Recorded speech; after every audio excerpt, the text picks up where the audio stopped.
Welcome to Rico 12. I'm Justin B., your host, and a child of an all-powerful and perfectly loving God and an addict living in the miracle of recovery one day at a time.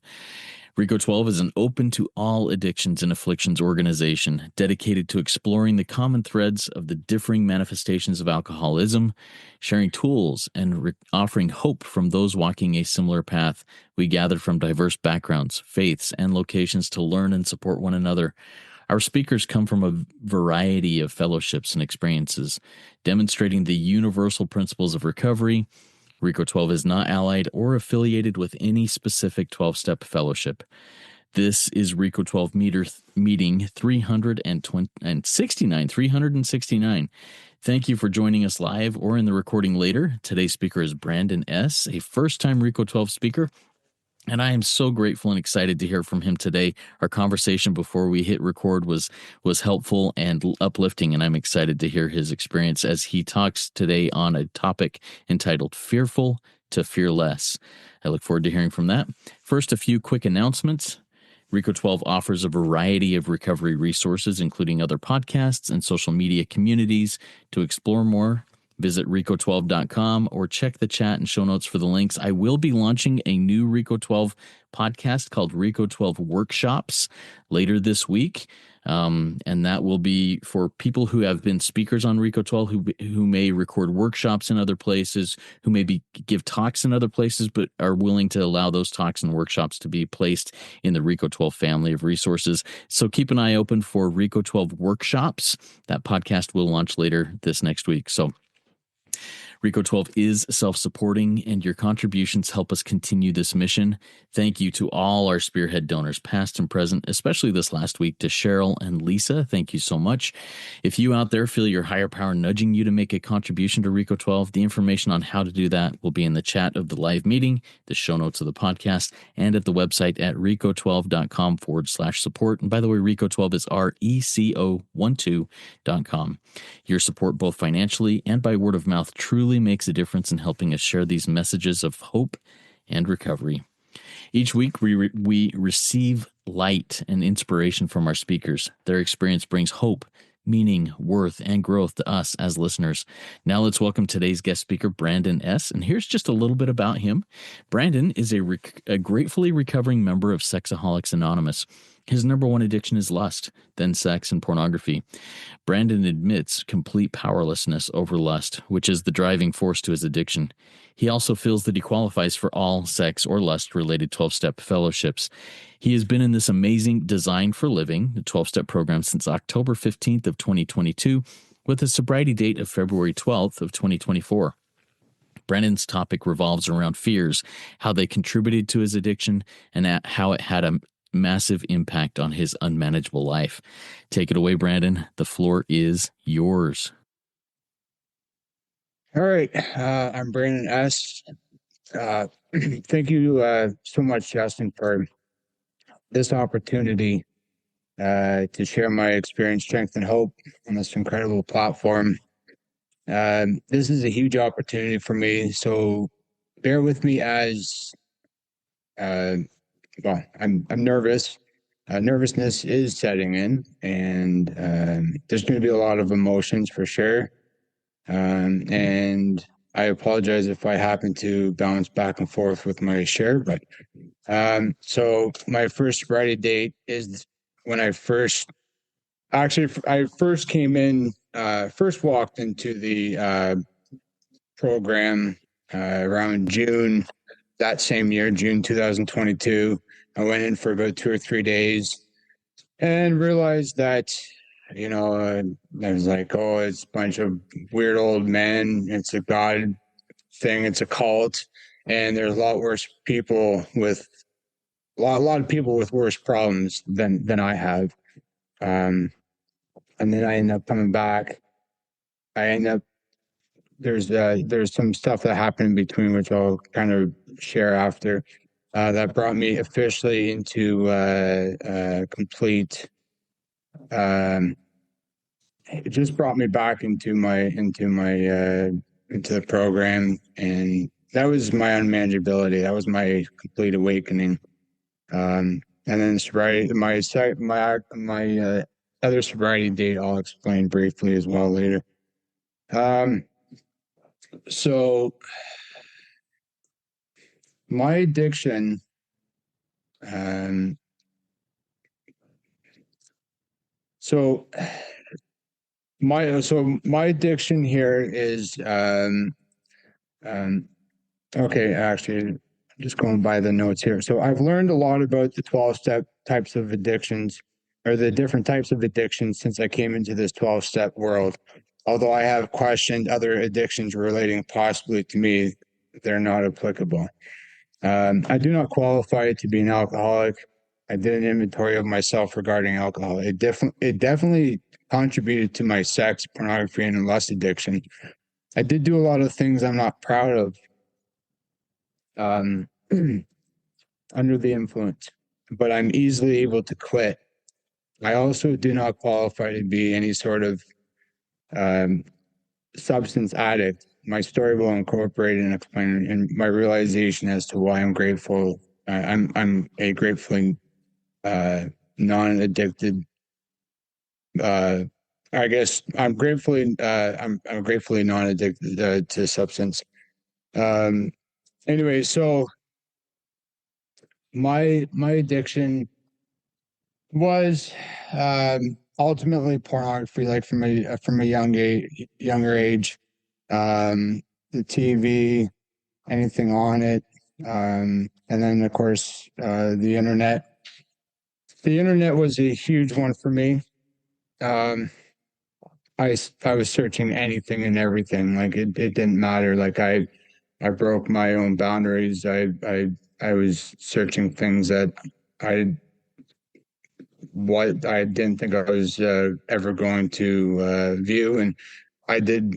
I crossed those boundaries for myself and for my wife, and um, it became out of control.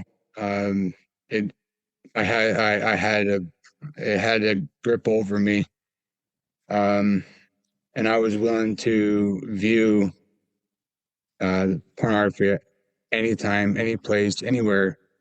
Didn't matter who was around, even at my parents' house. It was terrible. I was like constantly planning and organizing my sexual acting out. Um, so and then um, so like most of the members I've heard in this Sexaholics Anonymous, um, there was a lot of members who resorted to escorts, prostitutes, um, that sort of thing. I did not. Uh, my other thing was uh, cross dressing because I learned I learned through this program that uh, um, I wasn't happy with who I was as a person, so I wanted to be somebody else. Um, yeah. So um, bear with me here for a second. Um, so when I was a child, I did sort of um, kind of revolve around the whole idea of cross dressing. And it was because of that. And I only incorporated that for like a day or two, and I was like, "Oh, this is weird," and didn't really have any understanding as to why, but now I do. And of course, there was also an experience that I had at a younger age, and around sort of those early years, I contemplated suicide once or twice, and I didn't know at that time it was godlike moments because I had this inner voice telling me that you don't need to do that because there's always somebody worse. There's always somebody worse who has it. somebody else has a worse off life than I do, and that's one thing that kept pushing me to go further and get through life. That was such a huge coping mechanism in my early age. Um, so my fears started at a young age, like middle, probably like grade 5 or 6, somewhere in there. Uh, I got kicked in the eye by it was an accident from a random kid while we were playing on an ice hill. Um, my eye had turned every color in the book, and I couldn't see out of it for days. Um, so I know now this was a form of trauma, but it was unresolved trauma. Um,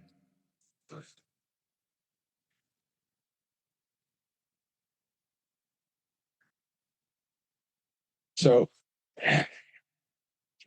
uh, so my experience at a young age, not knowing how to manage myself, not knowing what was going on, this caused vertigo. This was my my trauma was vertigo, and it was like being on a tilt-a-whirl, and it was just seen the ground I was standing on, everything just spun out of control at a wicked pace. And my parents had me in a walking clinic, and I was screaming in panic and terror, like just in utter fear. Just, and people are like looking at me and wondering why I'm screaming. And my thing at the time was like I was shaking my hands like this because it was, there was a lot going on that I didn't understand, right? So this progressed through my life, like up until, well, I don't know, for a long time. And I didn't have any coping mechanisms at the time. I mean, obviously my sex addiction was, I mean, at that age, I didn't really have anything. And then it progressively got introduced. Um, but all I can remember, going off my fear list here, my vertigo, that was my number one fear. I was afraid. I was afraid to go to sleep. I had depression. I contemplated suicide. I feared death. I feared afterlife. I feared nighttime. I feared end of day, space, the winter. So this happened in the winter time. So the winter time was my worst times of the year for such a long time. Um, yeah, I hated the winter time. I hated fall because this all like stems together because this played as like this vertigo. I needed control of that vertigo, that spinning. I craved it, I needed it, and I couldn't get it at such a young age. So this, I believe, that's what created this this control. And of course, uh this played out in all aspects of my life.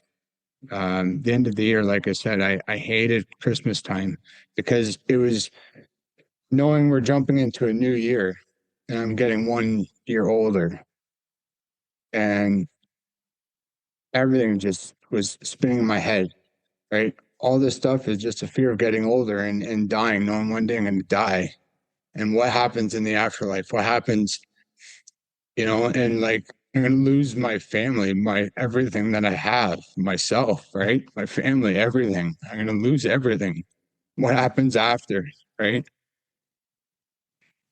So I thought about this every single day growing up for such a long time. Um, so this, uh,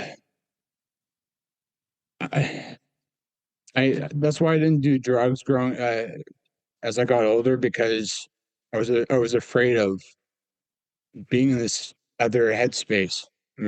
It's again, it's a control, right? I need to be present. I need to have control of my mind. So I wasn't involved with drugs because it did something different to me.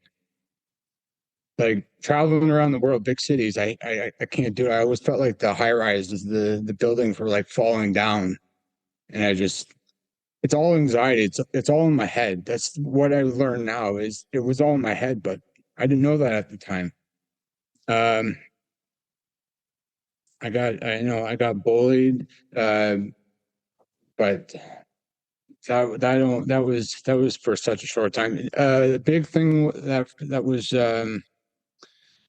that I experienced was like natural environmental disasters. I feared that because the world's like crumbling apart, right? I feared that. Um, I feared failure. I feared government, society, um, COVID, being sick, flying was a huge one.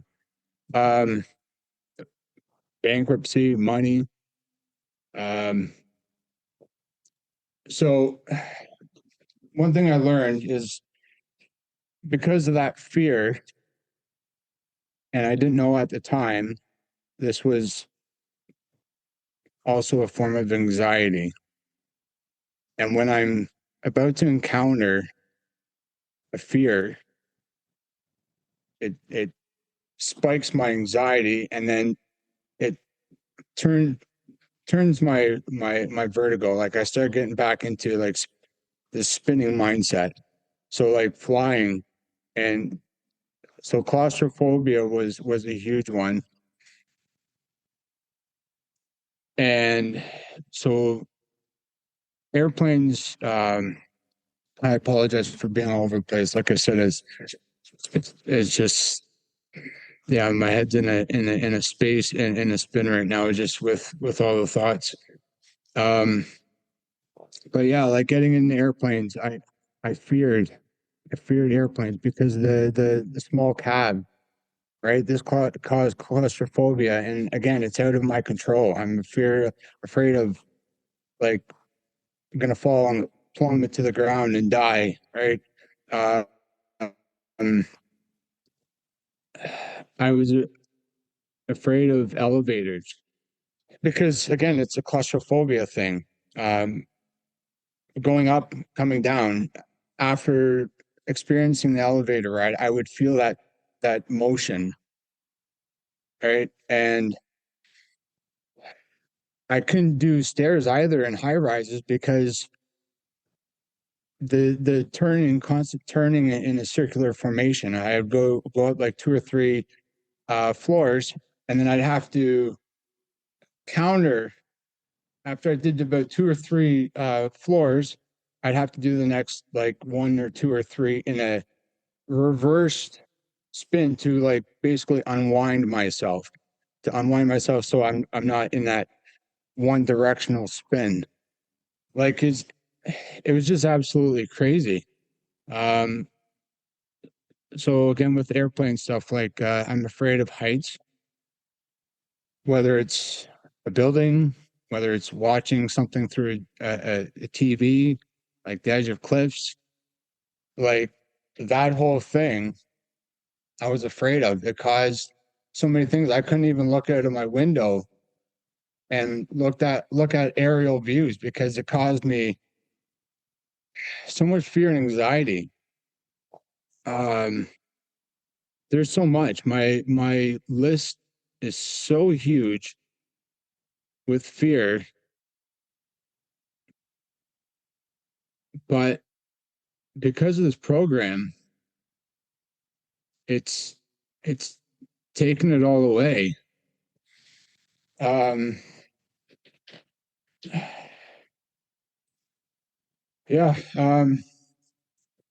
Okay. Just let me go to my notes here. Uh,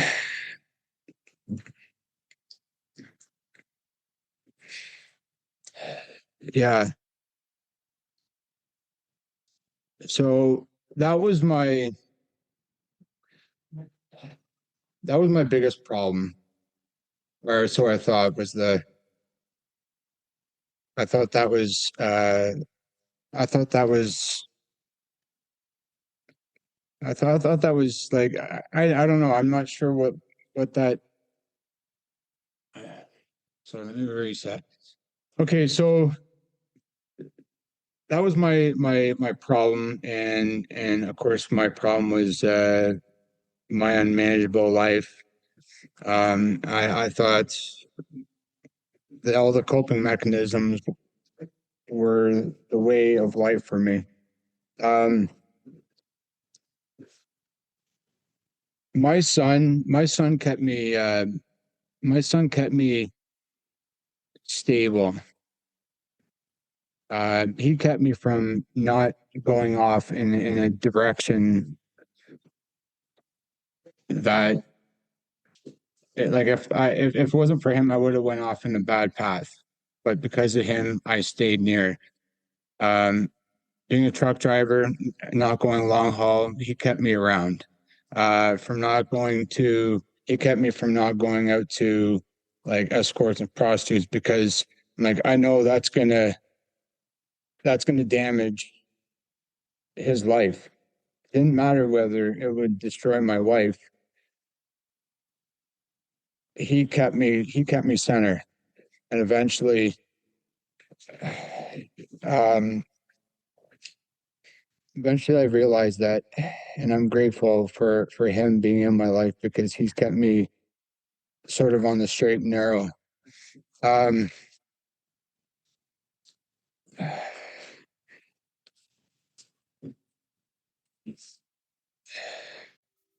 so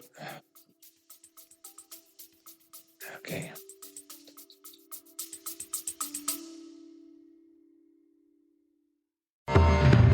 Got questions about addiction, recovery, or just life in general? Let's noodle it out together. Grab your big book, a pen, a highlighter, and a notepad, and join Nikki M. and me, Justin B., on Rico 12 Noodle It Out with Nikki M. Each episode, we take real-life questions, ours, yours, and those from the recovery community, and dig deep into the big book of Alcoholics Anonymous to find real, practical solutions. So, if you're ready to do the work and apply the solution, tune in to Noodle It Out with Nikki M, streaming now on your favorite podcast platform.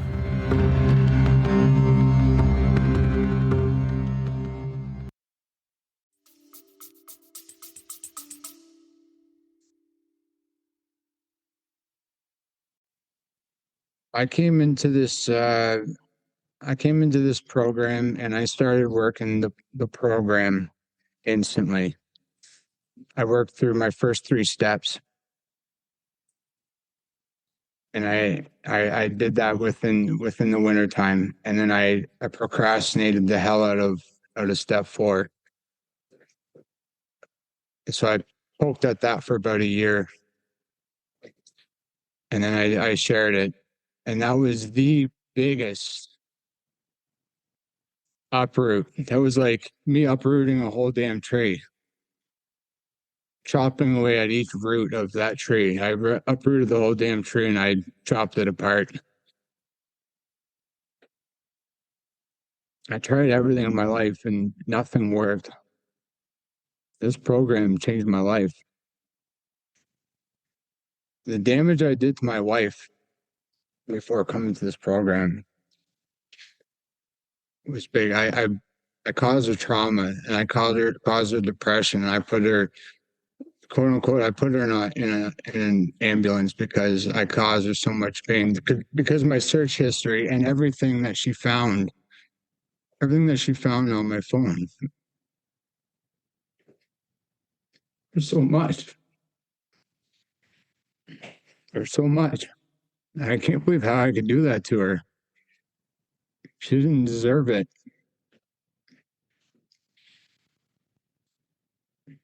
So I worked the steps. And now they say I have an essay smile. I've never heard that before. After I did my step five, I heard that. Man, that was so inspirational. Like that was so inspiring for me. I learned through my step 4. I call them MEFEX, not defects, MEFEX, because my list of character defects, MEFEX, was huge. I'm learning now that most of those defects are gone. I incorporated great gratitude in my life. I started working when I started working my step. It's like the way I pictured it. My spirit went off and did all the 12 steps, and it left my physical form sitting here having to do pen to paper. And I'm so grateful for it. Like, because right now I'm working, I've done all the steps. Like I said, right now I'm working steps 10 through 12, and I'm sponsoring. I have two sponsees right now. One, unfortunately, was taken away last year into a correctional facility. Fortunately, but he's set to come back. And I had my first one, he just disappeared, and I tried to connect, but that's out of my control. Um, so, like I said, Justin, the other thing I incorporated was stoicism, because between this 12-step program and that, it taught me everything I needed about it. I needed to let go. I needed to surrender. I needed to surrender that complete control of everything. There's these few sayings here. This one I had told myself, I'm in recovery because of my old self. I also have ADHD, which played a huge role in my life. And another phrase I heard, the new me stepped up to the old me and laid him out. I laid out the old me. I laid him out. And now I'm more present. I'm here because of this stuff. These two things, and the two-way prayer, I haven't gone through, but I'm slowly starting to incorporate that into my life right now, which I'm grateful for. Um, I eventually started taking medication for my ADHD. That's helped me tremendously. It's helped me to have some sort of mental stability in my life, myself. My relationship is way better. I can now accept the damage I've done to my wife. Um,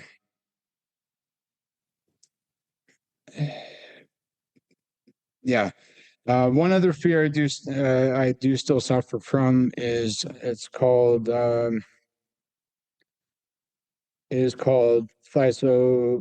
thalassophobia, which is a fear of water, fear of deep water.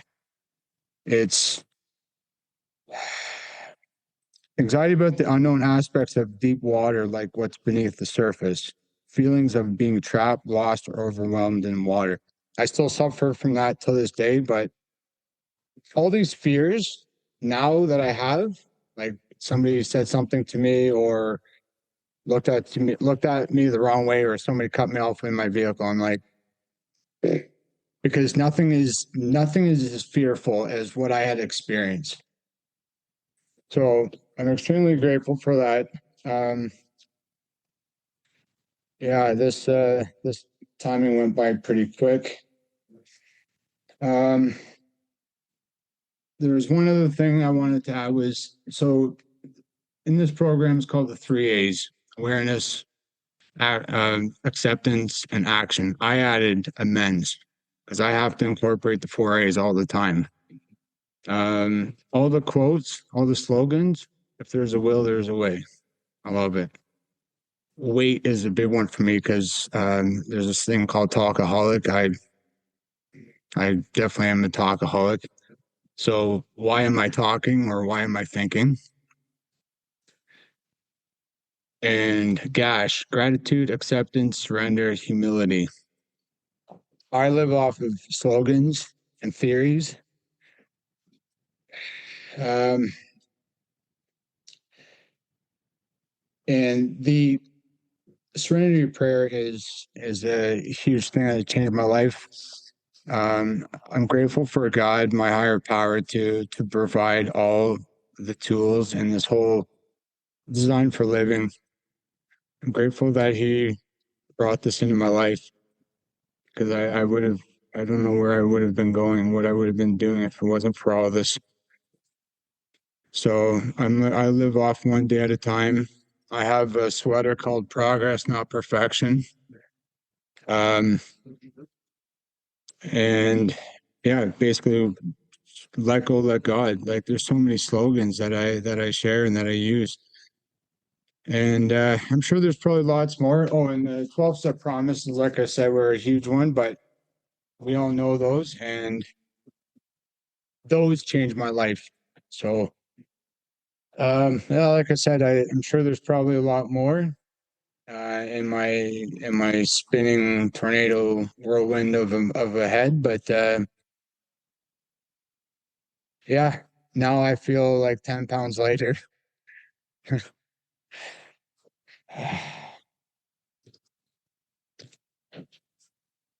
And yeah, I think like I said, I could keep on talking, and I know I'm sort of kind of all over the place, and but oh, and just one more quick thing too about, the whole, I've had lots of God moments. And so my father passed when I was 2 years old, and I wasn't old enough to know him, but he had complications with in an affair with with that partner and my mother, and she gave the ultimatum, and he went and took himself out, committed suicide. So he's been a driving force too, because I always felt like he was looking over me and telling me not to do this, not to do that, be there for my son. My son, when he was young, he told me, he said, "Dad, Grandpa, Grandpa says I'm sorry."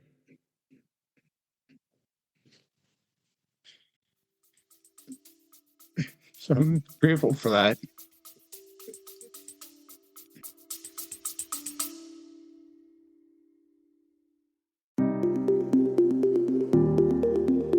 Hey, Spearheads, if you're looking to dive deeper into the big book of Alcoholics Anonymous with people who live the solution, then you won't want to miss RICO 12 Big Book Roundtable.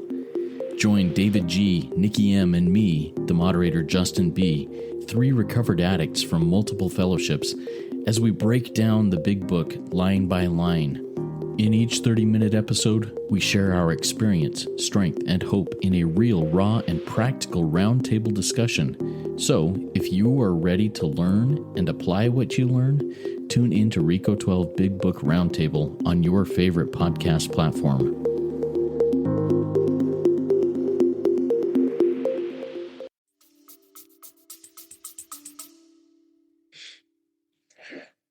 So I've learned to be here for my son. I'm all in for my son and my wife. But my son changed my life so much. Now I learn about the value of life and what it means. I don't want to overwork. I work a 4-day work week right now, and I'm extremely grateful for it. I don't work Fridays.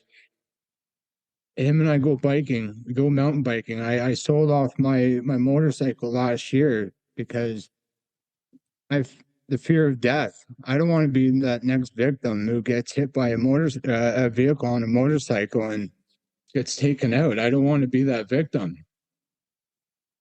So I downsized from a motorcycle to a mountain bike, and him and I go biking every single moment we get now this year.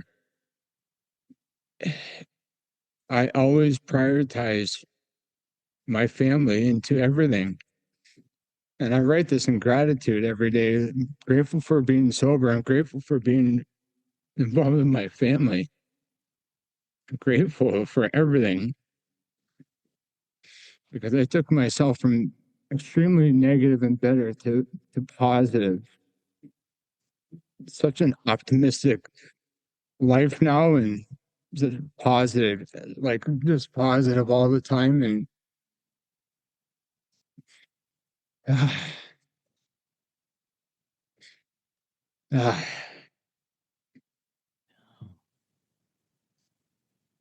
Yeah. one moment I remember was with the whole drinking thing. I went out with a friend one night, and him and I came back, and I was completely annihilated. My son found me on the floor with black stuff all over me, and he thought I was dead.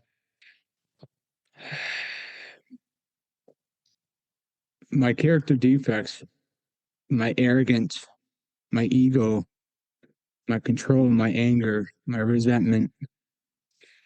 There's so many things about me, and my wife reminds me all the time about all those. And I'm again, I'm grateful that she can call me out now on all my bullshit. And now I can admit and I can accept these character defects. I wasn't able to, and I would get angry and I would get nasty. And I also caused her a lot of pain too, because my need for control of money was was absolutely out of control. And I caused her a lot of fear because she wasn't able to approach me on anything. She couldn't talk to me. I had other character defects was I was naive and gullible because of my parents' generational curse. Let it go. We don't talk about it. Just leave it alone. So I lived a life in fantasy in my head all the time. And I don't do that anymore. I'm constantly thinking about reason. I'm constantly thinking about things. I'm thinking about it's just a completely different train of thought.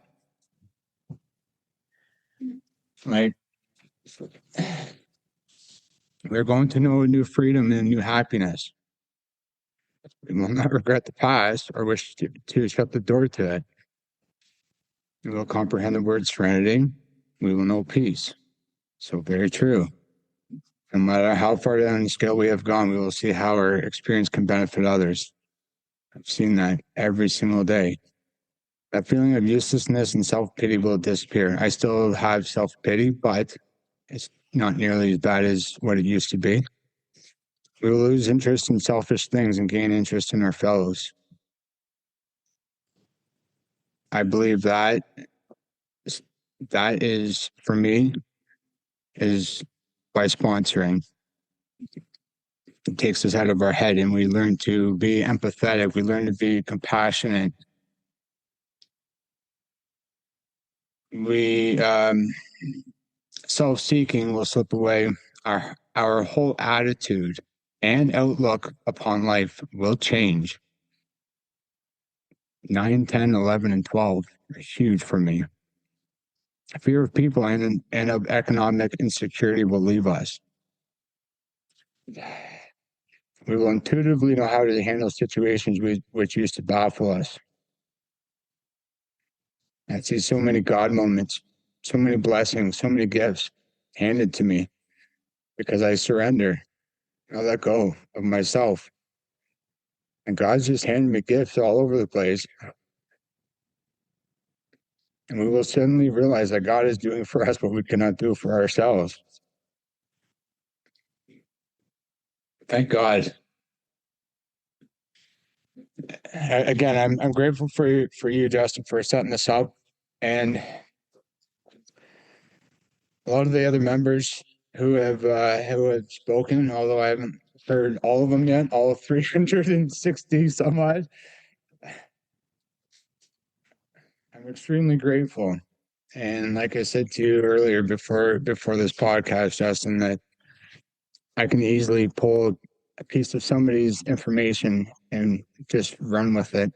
Take note. I'm actually, even in the back of one of my books, I started writing down the person's name, the topic, and the meeting number of the ones that really hit home for me. So I'm going to keep using these tools of this program as our white book and the step into action provide. And I'm going to keep reading my other literature, Daily Stoicism, The Daily Stoic, The Real Connection, and the daily reflections of the AA book. Those are what I read every night before I go to bed. And I write in my gratitude journal every single night.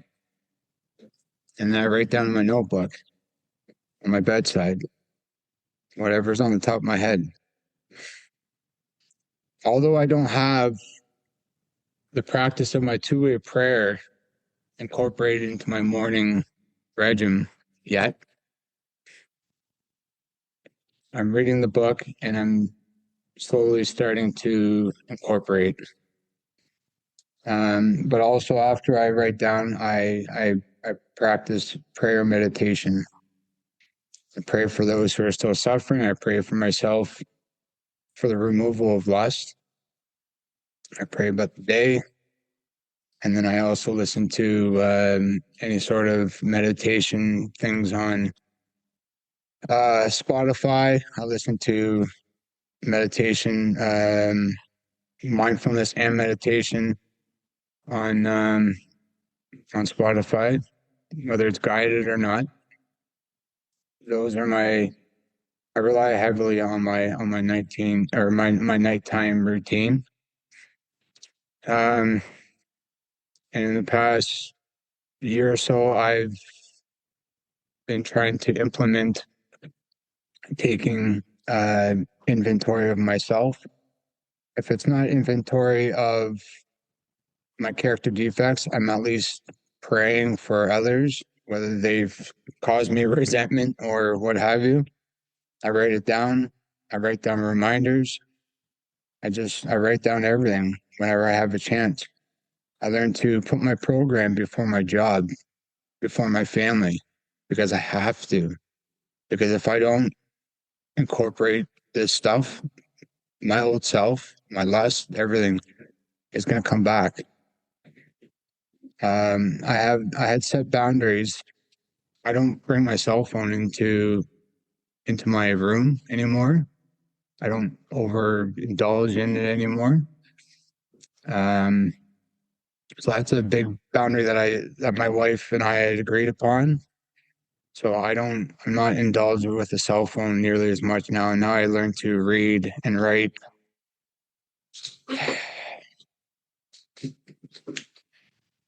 And boundaries are a huge thing to set between yourself and your partner or whoever. Hey, Brandon, I want to jump in real quick because I want to ask you a Yep. couple of questions. Thank you so Sure. much for your shares on this and your experience, strength, and hope. I appreciate your shares and love it. What I'd like to do is ask you a follow-up question on something you talked about, and you referred to it a couple of times here. But Yep. the thing you said was the new me laid out the old me. Does that old me ever try and get up off the mat and take back over? And if so, how do you approach that? What do you do in those situations?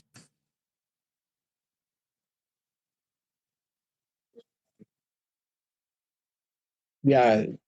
So when I first heard that, I heard that off of a song, and I kind of chuckled about it. Um, I find myself creeping back from time to time, and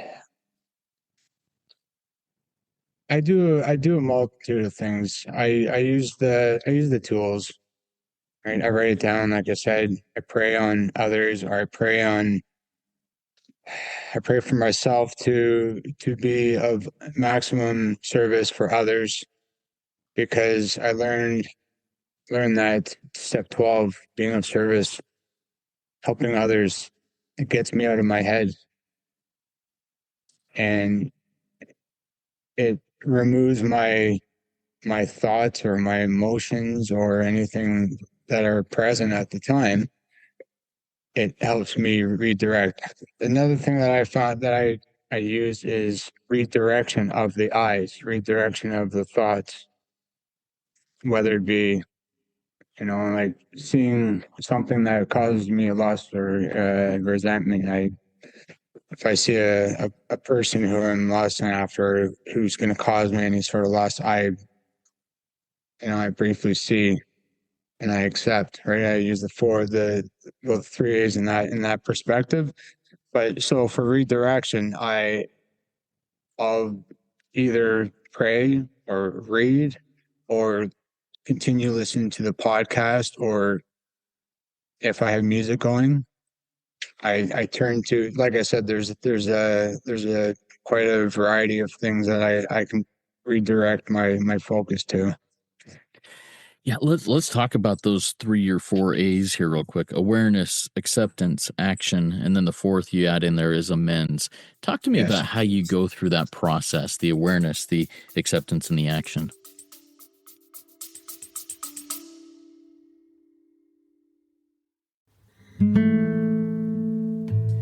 Hey, Rico 12 Spearheads.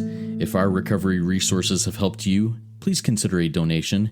Your financial support, as well as your word of mouth support, keeps Rico 12 running and reaching the man who is still sick. Donate today at rico12.com/support or check the show notes for PayPal and Venmo links. Every contribution helps carry the message. Thanks for being a Rico 12 Spearhead.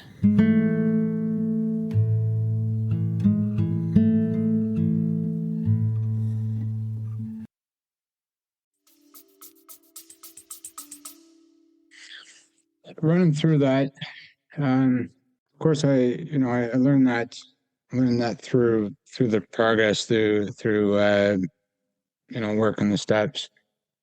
Um, so it's being mindful, it's being mentally, especially, um, being mentally mindful of what's going on, what's the trigger, right? So it's the awareness of what's going on with me or whatever. So that's the awareness of, especially of myself. And then, so the awareness, there's Acceptance. just, Yeah. yes, acceptance. So awareness of acceptance that um, this is resulting from whatever defects may be uprooted at the time. So I'm pretty good at calling out my old negatives.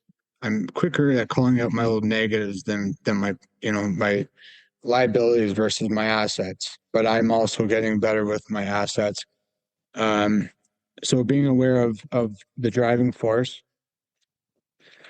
Um, so awareness, acceptance, action, right? That's writing it down, praying, using the tools of the program, whatever, right? Everything that I mentioned. And of course, the amends if I was wrong, right? If it's something that's not going to cause, if it's something that's not serving me, like if I was resentful at somebody or lustful, obviously I can't go to the person like, sorry, I apologize because I was lusting after you. For me, what I've learned, if you can't make as it says in the books too, if you can't make a direct amends, then you make amends by a change of self, by a positive change of character and that's what my wife is seeing.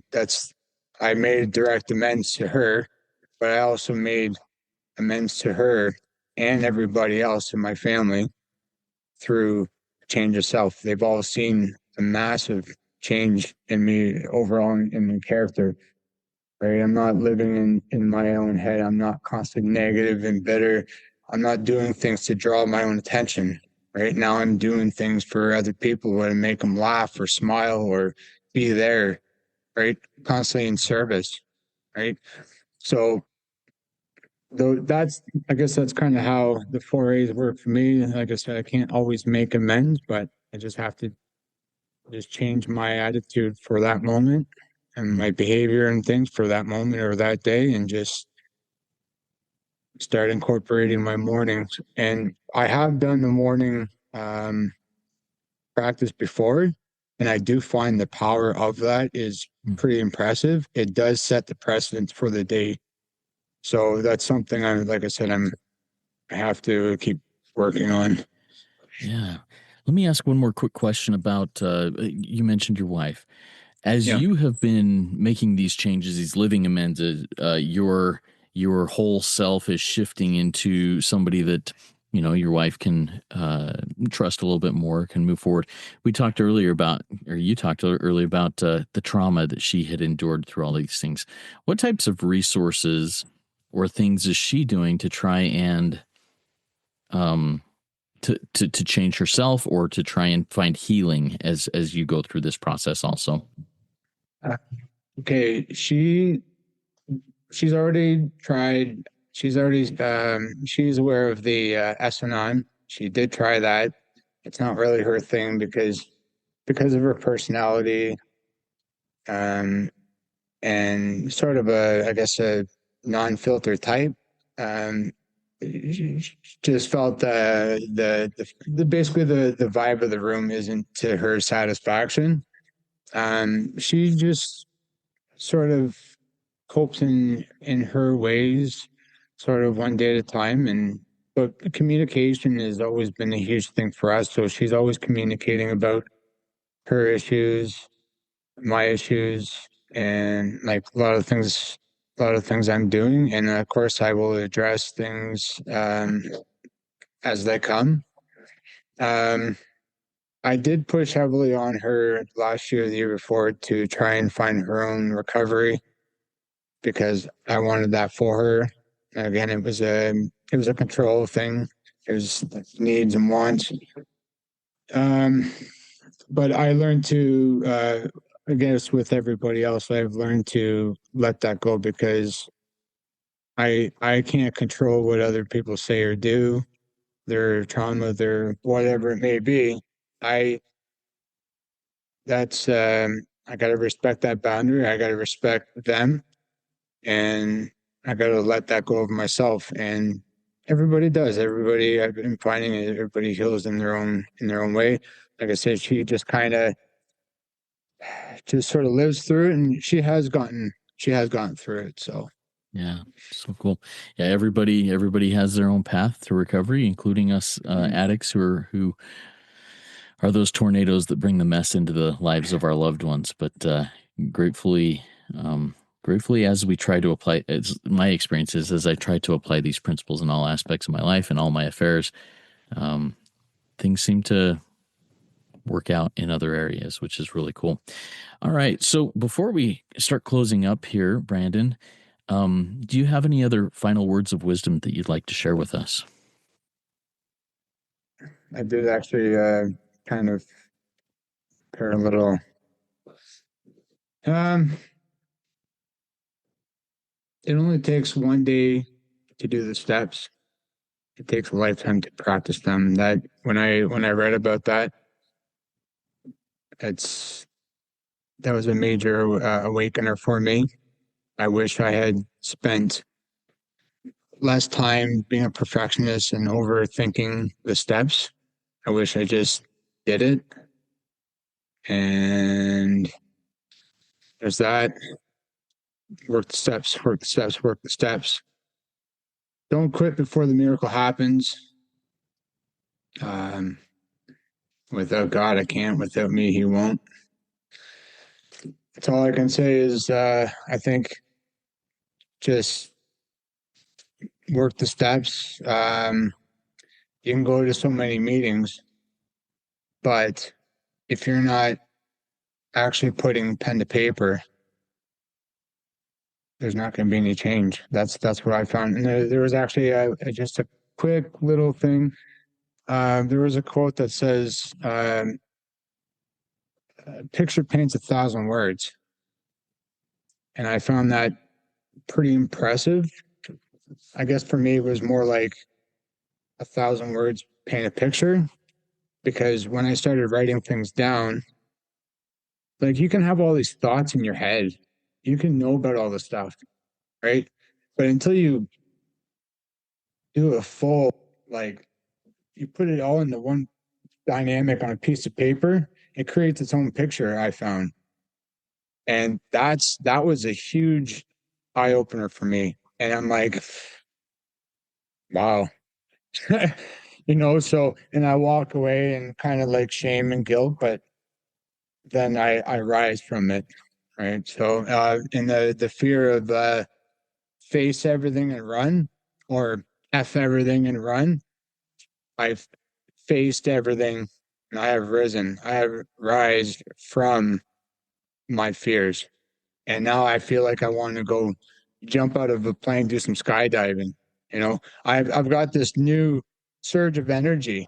And I'm like, I'm trying to control this energy now, but this is what I'm having right now. I'm like, I just want to run around in the streets and just scream at everybody I'm free. But anyway, so yeah, getting off topic, but anyway. I love it. There's your essay smile, man. I love that. I'm free, and I love the energy behind that. Thank you so much for sharing that, Brandon, and for sharing your experience, strength, and hope, and the freedom that you're finding from fear as you apply these principles in your life.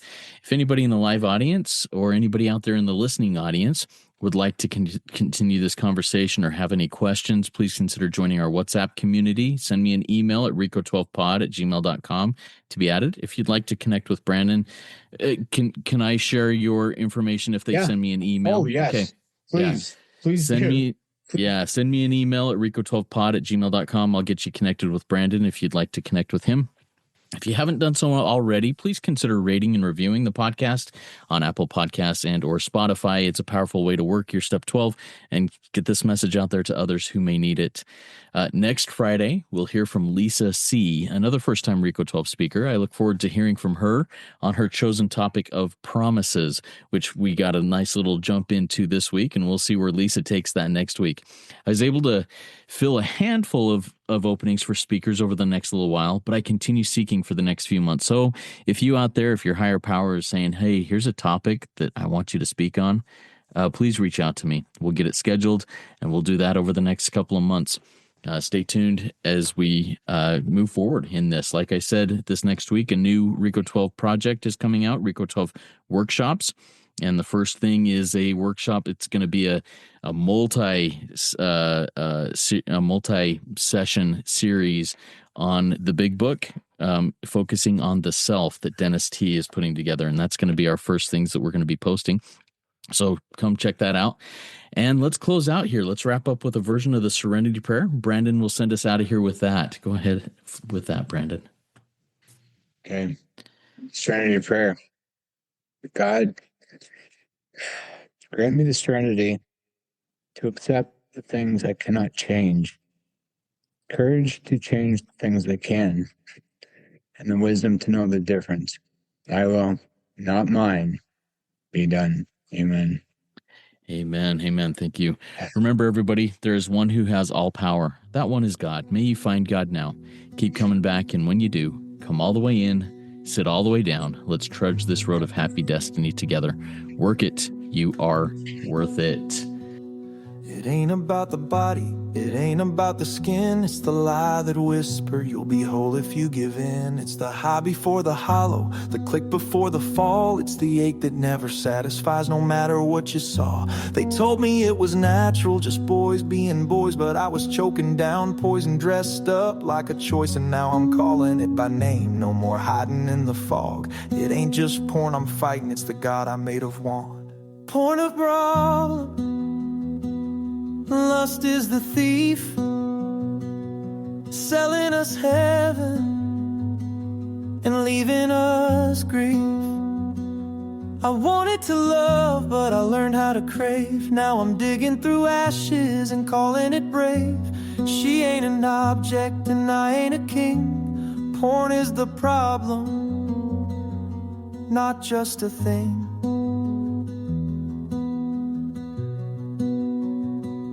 And what about her?